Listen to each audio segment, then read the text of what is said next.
Palo Alto studio connecting Silicon Valley and Wall Street. I'm John Furrier, hosting theCUBE here with Dave Vellante, my co-host.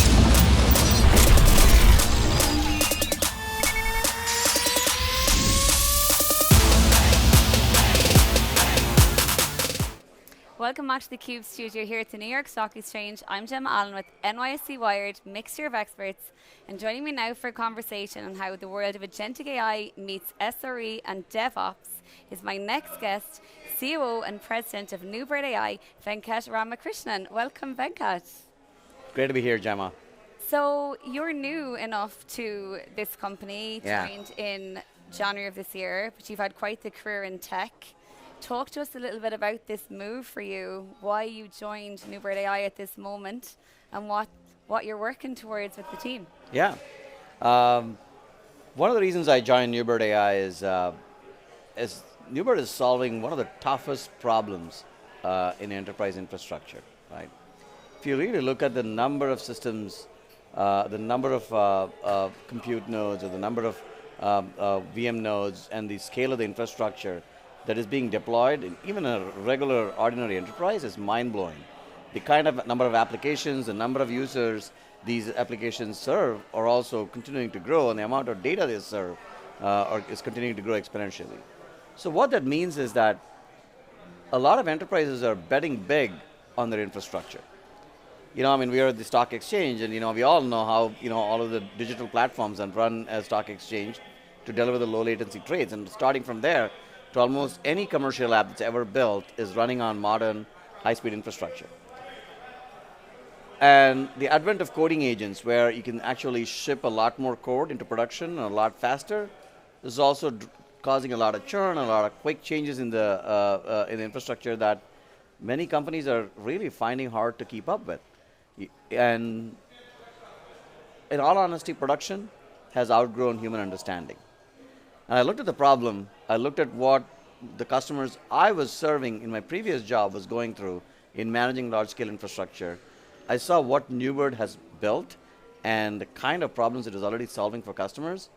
I thought it's a great place to come and help scale the business and be part of that modernization and transformation journey for customers as they struggle to keep up with how to manage infrastructure and give an AI platform that can assist them 24/7, 365, to really drive down their outages and drive down their downtime significantly. So talk me through the product. I'm an enterprise buyer. I have Splunk or Datadog in place already with OpenTelemetry.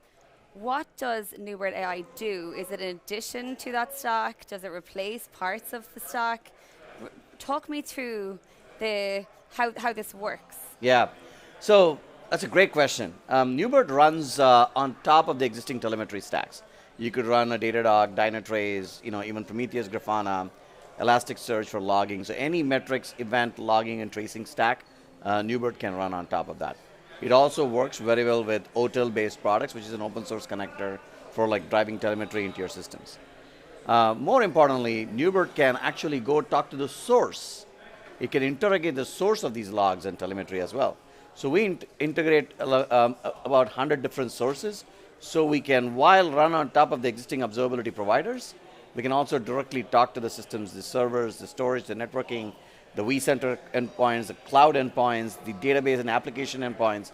We can even, if you give us access, we could even look at the source code of applications and deliver end-to-end observability, corrective actions, recovery, and operational automation from application down all the way down to the infrastructure layers. And at the moment of any one incident or any one intelligible insight, will this technology take action autonomously, or will it always involve some level of DevOps human who will have a level of ownership? Where are the parameters? Yeah, look, I mean, our goal, what we have built is a fully autonomous AI agent. It can run in the background, it can actually be wired into your paging and alerting system, and it can autonomously triage and resolve an issue. In fact, it can even prevent issues from happening. At the same time, most customers have built guardrails, right? Like if you want to make a change in the infrastructure or change in the application, we can work with with the code repository of the customers and then generate a change and place a PR in their code repository, right? In their GitHub or in the source code repository. And then a human in the loop can come in and approve. But we also see customers actually using testing agents and change-based testing to test that PR autonomously and automatically merge it and then put it into testing and roll it out into production. So it all depends on how the customer has built their workflow, and we work with customers to make sure any change that needs to be made in the infrastructure goes through the enterprise guardrails. We do not make a change ourselves. We work with the customer systems and processes to make that happen. But the system overall can detect, triage, resolve, and effect changes and be a closed loop agent. Most agents and people try to build these DIY agents with Claude and others are what we call as open loop agents. They come up with an analysis, they send you a large file that you have to read through, and just making sense out of it and taking corrective actions, that itself becomes fatigue for a lot of customers. So what we have built is a closed loop agent. It can fully close the loop, but with enterprise guardrails. Let's talk about how that loop is expanding massively, right, and entering all sorts of new levels of risk, I'm sure. We know that production environments are very different today than they were 2-3 years ago. Everyone is building, people are vibe coding, we're seeing all sorts of activity within the technology space. Talk about who owns the incident when things go haywire, which I'm no doubt that they do or will. Like, where does the buck stop in these scenarios where maybe this wasn't human driven? Yeah. So, when in any organization you look at, there is going to be a platform engineering team or an infrastructure team or an SRE team that owns the stability of the infrastructure. What we are seeing more and more as agents like ours get deployed, that we take almost 95 to 98% of, detecting and triaging and resolving these issues out of the human's hands, right? In that case, if the agent does a mistake, then the agent owns up to it, right? In fact, we actually have a guarantee that we give our customers, what I call as a 5-5-5 guarantee, right? It's like you can go from zero to no signal to dial tone within 5 minutes, and you can go to dial tone to value within 5 minutes. And anytime you have a 7 issue or an alert coming in, we can actually find the root cause within 5 minutes as well, right? So, and all of that we do with 94% plus accuracy and more at, couple of minutes speed and at the lowest cost. We are not very token hungry. We have, and I'll talk about it more, we have come up with a very unique IP, which we call it as an agent context engine, that surgically extracts context from, petabytes of logs and events and telemetry and gets to the root cause and then works with the model, right? So instead of giving so much to the model and having a runaway token cost. Yeah. I don't think I've ever heard an executive say we're not very token hungry. That's certainly a first, right? Because it seems like it's just a token craze. So in that scenario, break that down for me further. You are basically building something that is almost similar to some of the technology that we're seeing built in an edge environment. How does that differ to what we're seeing, especially in a live production environment? How is that made possible? Yeah. So the way we are we control the token economy, and we're very token efficient, is we are able to what we have built is actually a context engine, and this is why NeuBird is very unique. We can dynamically enrich the context across all of the sources we talked to. Like we spoke about Datadog, Dynatrace, and other observability platforms like Prometheus and Grafana, and even logging sources and tracing sources, and even directly going to the source of the logs and telemetry. And all of this, we have a context layer that dynamically enriches it in real time. And we have built, our agent context engine runs on top, and it can understand, and we have pre-trained it on over millions of workloads. So it can, and we have built a lot of sandbox tooling to understand different kinds of enterprise environments and how it works in their workflows. And it can get to what exactly happening in the system through all that context engine first, and then use the models only for reasoning, right? And then for deliberations and all of that, and eventually be able to provide a summary and a confidence score, right? So what we use a model and what we consume a token is a lot more efficient and surgical than what other comparative systems do. And this is significant because we have seen customers pay millions of dollars in token costs. And I joke with our customers, you went from cloud costs to cloud costs, right? True. And Very this, true. they stress out about it, right? Because everybody has given access to cloud. Everybody has given access to, OpenAI's models. But are they really getting the ROI? Do they even know what their engineers are building with it and how it is helping their business? Before they could even find out, they get a huge bill for $1 million, right? Now they have to justify what those engineers were doing with all of that tokens, right? We decided to invert that. We actually are generating outcomes first and charging only for the outcomes and showing them how we can get all of the AI work, the entire agentic workflow done with less tokens. Right? Talk to me a second about the world of LLMs and frontier models and observability, DevOps, SRE, incident management per se, because I guess there might be somewhat of an assumption, true or not, that at some point these harness-led models will become everything, right? They will become the entire brain and muscle of any tech stack. What do you think about that? Like, how realistic and what do you think about the naiveties in those assumptions? Yeah, that's very good, right? I mean, a model is only as good as the data it's trained on. But it cannot just be a brain by itself. And in order for it to be a real brain, it needs context, right? It's like, it's like having someone, how do you feel when you meet someone who lacks the depth but can speak eloquently about any subject at a very high level, right? That's what foundational models will get to, right? Is absolutely they'll be eloquent, they can be verbose, and they will try to impress you, and sometimes they'll simply hallucinate and lie, right? It's because they lack the context as what they're talking about, right? And in order for anybody to build a serious agent, they need the model and they need the context, right? When we don't marry that, then all you get is superfluous agents that most of the time hallucinate and deliver inaccurate results. And this is why we believe models absolutely are important and they're going to get commoditized, but context is the king, and data and in that context and how we can enrich that context dynamically in real time and surgically get to what is actually happening in the environment and working with the model is the secret sauce. And companies that do that actually will add a lot of value to customers and drive a lot of outcomes, and we believe we are the market leaders in that. I love that analogy. The guy who talks a big game but might not have the context, right? It's very good.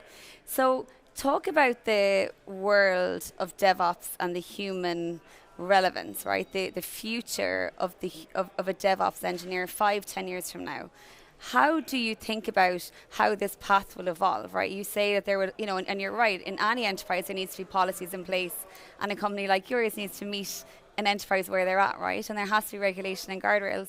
But there is also a belief that maybe these models will just become kind of self-fulfilling per se, right?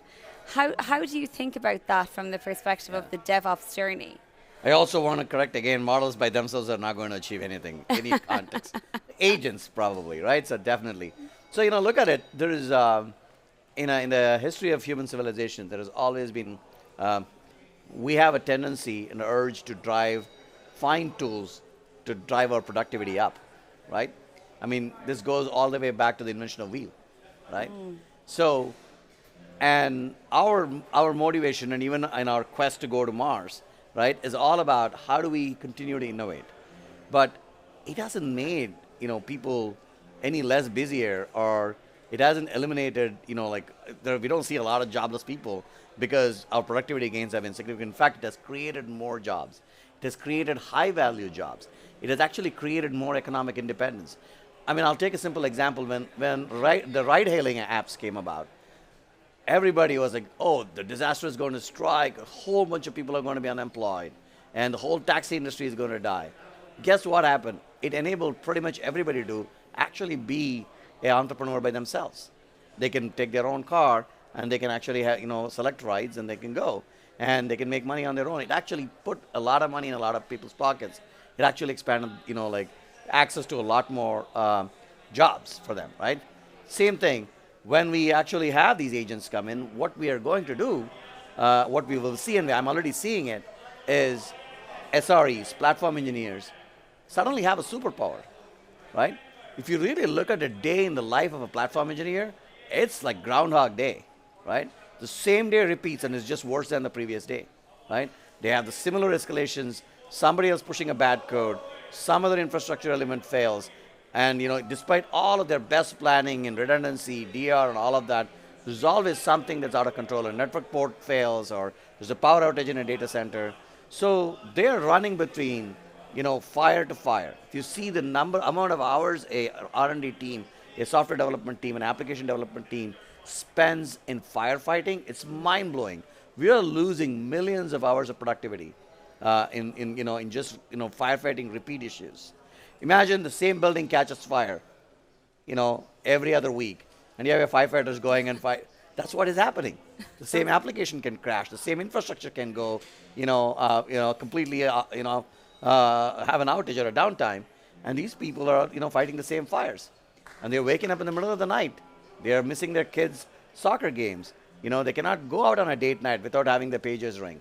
It is a slow motion disaster in most of the cases, right? I heard from a DevOps engineer yesterday at the AWS Summit in New York, a member of their ecosystem, who told me he missed the Knicks game on Saturday night. Exactly. Imagine that. Right? Then that's sacrilegious. Exactly. So Venkat, I'm going to go back to the first question I asked you, and I'm going to maybe tee it up a little bit differently. NeuBird AI, interesting company in a very interesting space, competitive space, but it seems as though it's a space that's only just getting started. When the market, or when folks see a chap like you with your chops join a company like this, they think, okay, something's changing here. There's going to be some sort of commercial scalability. Something's ahead. The product works. They're bringing in the big guns. What is ahead? What's really ahead for you and the team from here? Okay, I mean, I can tell you about the short-term vision and the long-term vision we discussed about, right? We're accelerating our expansion of the go-to-market. We're opening up more territories. We are hiring a lot more people in sales and marketing. We have seen some rockstar, GTM folks come and join our team, bringing their Rolodex of customers. Those customer conversations are amazing. They have told us we're exactly solving the right problem. This is exactly what they've been looking for, and the existing AI solutions do not rise up, right? And you can also see in most of these customers, they're under a lot of pressure, right? I mean, every C-suite is going and asking, how are you going to help with my OpEx? How are you leveraging AI to drive more productivity, right? To get more cost savings. So we are kind of at the right time, the right product, the right team, at the right moment in the industry. So those conversations are continuing to expand. So I'm expanding across all the years. I'm opening up about 6 territories here, and then we're looking at a global expansion as well. And look, as I told you, my long-term goal is to list here in NYSE, right? Love that. And something that we're battling towards really, really fast. Well, if you do, Venkat, I hope you invite me to the party. Absolutely. Thank you so much for joining us on theCUBE. Thank you, Gemma. Thanks for having me. I'm Gemma Allen here at the CUBE studio at the New York Stock Exchange. This is NYSE Wired's mixture of experts. Thanks for watching.